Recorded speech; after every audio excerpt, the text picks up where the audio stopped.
Police say it reportedly is going to happen at Get Air on US 17. Now, we reported 2 previous teen takeovers in our area in 2026 alone. At the Avenues Mall, February 14th, hundreds of teens gathered there, but a shot was fired, nobody was hurt. Then 2 weeks later in Jacksonville Beach, teenagers gathered under the pier. When police dispersed them, groups met up at a nearby fast food restaurant. Shots were fired and 5 people were hit, but nobody died. Our Zach Wilcox joins us live from there now. And Zach, the manager, said they are preparing, hoping it doesn't end with any kind of violence. Yeah, that's right, Jeannie. When we first pulled up this morning, we actually went into to talk with the manager, and he was in a meeting at the time with corporate, where corporate mentioned that they'd received wind of a couple of different possible teen takeovers at a few of their different locations nationwide, including this one. So he's prepping for a big crowd inside, while Orange Park Police is prepping for a big crowd right out here in the parking lot. This is the first time this ever happened to us. Leo Davis says most days of the week bring a younger crowd to Get Air in Orange Park, but that typically gives way to a more teenage group on Friday and Saturday nights.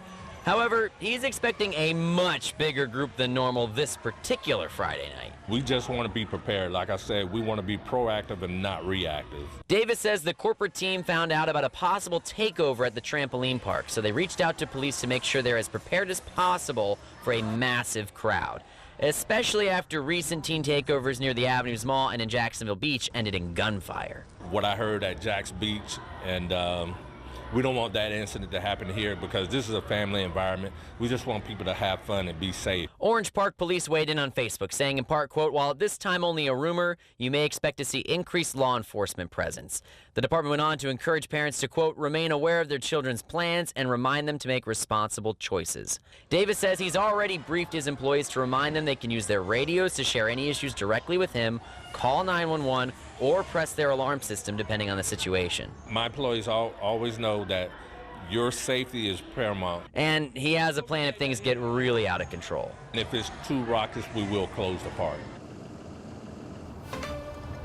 And he mentioned that typically if you're 16 years or older, you're allowed to jump without adult supervision. However, if things get particularly busy here tonight, he may start requiring that larger groups have an adult with them. And I did want to point out that just before you guys kicked it out to me here, I noticed an Orange Park police officer pulled up and parked right in front of the trampoline park. So we'll see how their presence grows here as we work further and further into the evening. In Orange Park, Zach Wilcox, First Coast News, on your side.